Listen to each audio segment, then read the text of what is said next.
Good morning. I thought I'd get on here this morning and share with you something I read recently, locally, uh, regarding reselling and what the future holds for reselling and things like that. And since a lot of us are resellers, I'm going to tell you what I found out. So, the Better Business Bureau, which is, of course, a nonprofit, estimates that, I had to write it down, guys, because you know me, estimates that by 2040, e-commerce will facilitate over 95% of all mobile purchases online. Consumers have a convenient way to shop online. It's a convenient experience for them. And they're saying that online marketplaces have sold more than $3.23 trillion of goods and services. And this last or I guess you would call it a census or something, this is from 2021 and it has increased since then, they said. Let's see what else. They say people who get online to look for a purchase or just look at things to see what's out there to buy, that most of them make a purchase from online. That's good. That's good. That's good for us resellers. It says, as a seller, you need to show your consumers that your product or service is the solution for them. So remember that when you put it in your description, anything you put. And years ago, when I was on eBay selling, gosh, I don't even remember. I think it was in the year 2000 or 2001. I'm you know how I am. I'm always in a joking mood and stuff like that. So I would put things in there that were funny and, just a funny clip I thought of about the product or, whatever. It would be, in reference to the product, like, ooh, this would be good to go, Yeah. I would put things in there that aren't AI'd, if you will, because, AI, they have been doing all right, because some of the stuff I see popping up does say things like, this would be gorgeous, so things like that, but just a little bit more extensive. Let's see. Okay. Hold on a second, because I got to learn how to read my own handwriting.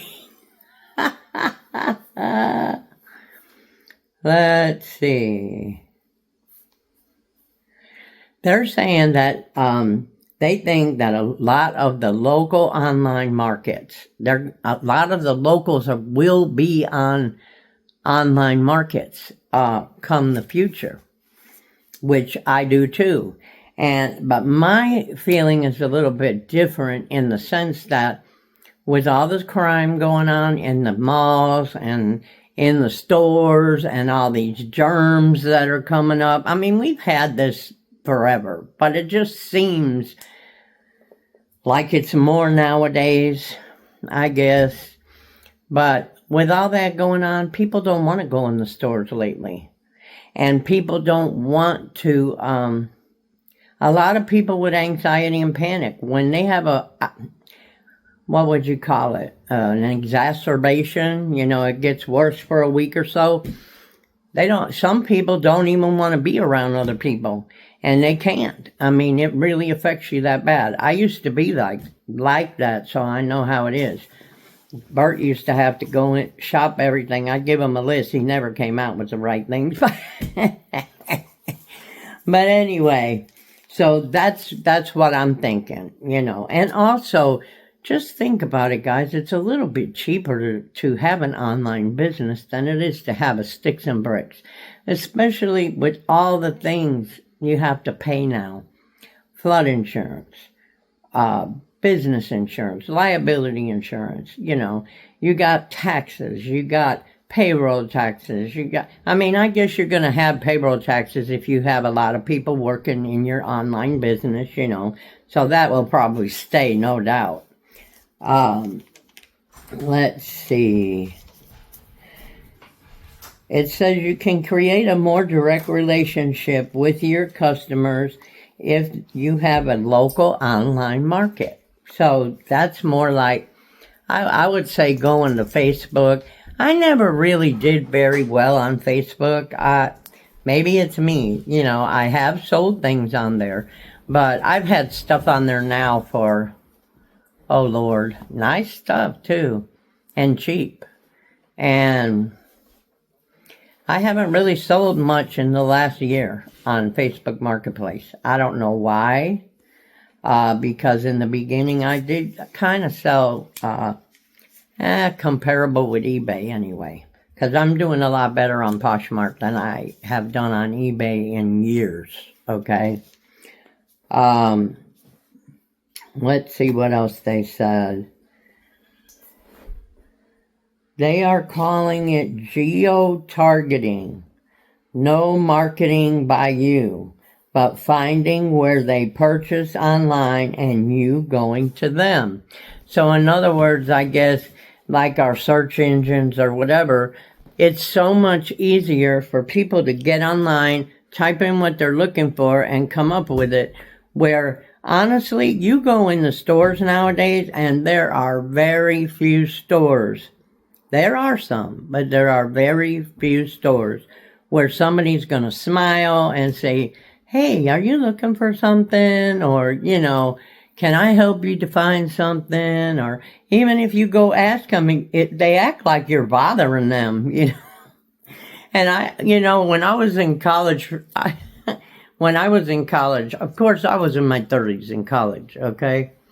So I worked part-time at a grocery store, which I loved. I loved my customers. I loved the people I work with. I thought it was fun. But I kept winning, and I'm bragging, yes. I kept winning the most friendliest and helpful cashier, and I thought, that can't be right, because I would see some people around me, being okay. But then I started noticing, after I kept getting all these little pins and other dealies, benefits they gave me for winning.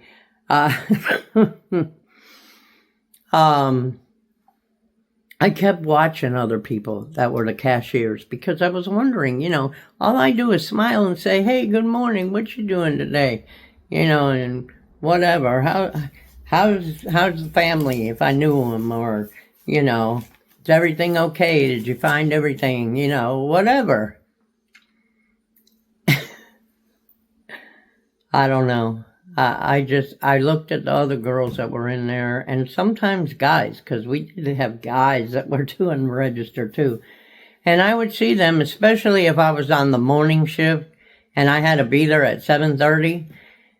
And I would watch these people. All these people would come in. They're already pissed off because they got to go to work. Most of them. So they're grumpy, And I got used to that. I just, I tried to make them feel chipper going through my section, So I would look over at these people after I started winning best cashier or whatever the heck it was. I forgot now. And, they'd be like scanning the groceries. Looks like the living dead. I'm serious. You cannot work and be happy and go to bed at 2 a.m. and get up at 6. You're going to be a nasty hoe. But anyway, that's just my opinion. Back to work here. Let's see. Now, the return on your investments is one of the main concerns for business online, no matter if you are large or small. That's what they said. They did some kind of survey or something, I think. Let's see. You should use a creative and Okay, see, I can't read my writing. Let's see.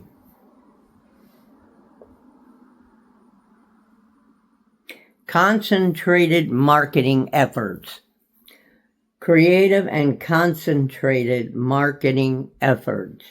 So I hope you're writing all this down. Well, you'll have my video on there. You can rewatch it if you need to. 3 ways you can reach new customers on any market, including on local online markets. And they say social media, Instagram, God, we have so many of them, Pinterest, Instagram, Messenger, Meta or Facebook or whatever you want to call it now. TikTok, TikTok. And TikTok has a way to set up shopping on there. I haven't figured that out yet. If somebody can do a video on that, that would be good. Okay. We are visible. Select compelling images to post. Professional looking images will sell your product too. That's true. So try to do your best with the images and the description, because that's 2 of the keys right there. Use images that trigger an emotional response.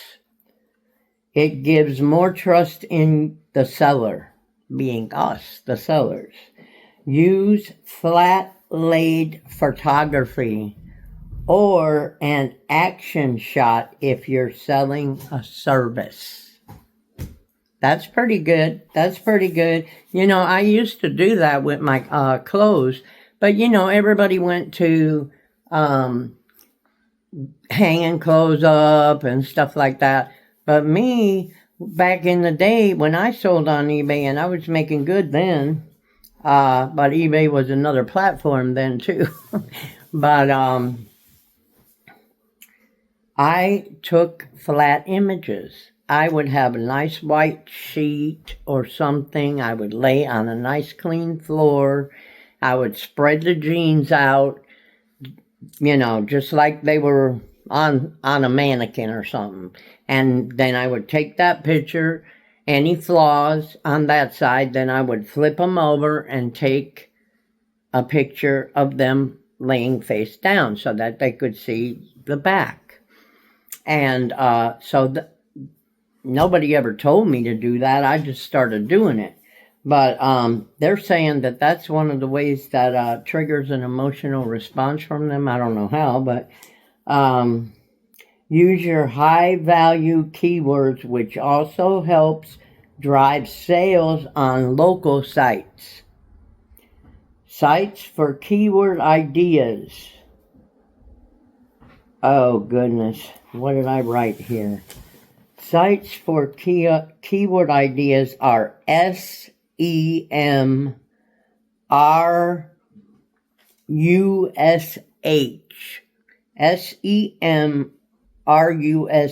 I'll write that in the description.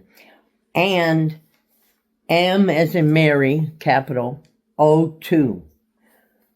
Those are supposed to be sites you can look up keywords. I didn't even know about those. Google also provides guidelines. Now, I need to find those because I like Google a lot, but, anyway. Let's see. Have you heard of Google Shopping? I haven't. That's what I was going to tell you. I haven't heard of Google Shopping.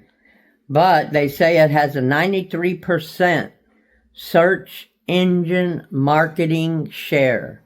93%, guys.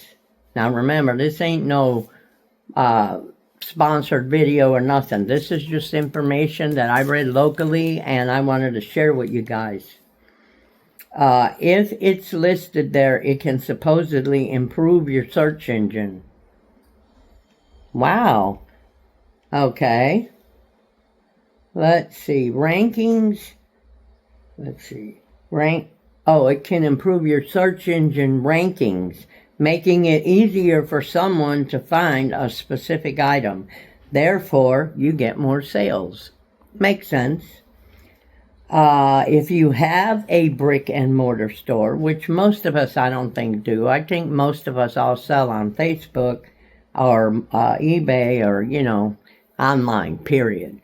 Now, there are a lot of people on eBay that they started out as brick and mortar, and now it's transferring to online as well. But remember that they have social media accounts too. They may send you additional customers.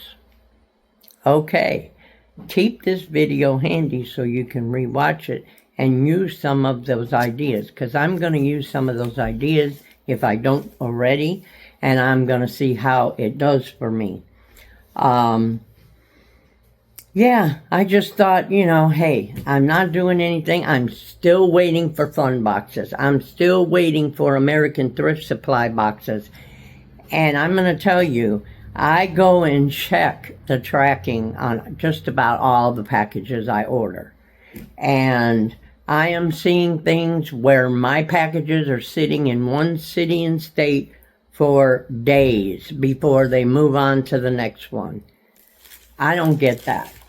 I'm missing something somewhere, because that's like when a lot of things that I've been shipping from Poshmark and that I've sold on Poshmark, I feel bad because, I got perfect score on Poshmark, but it's just the idea.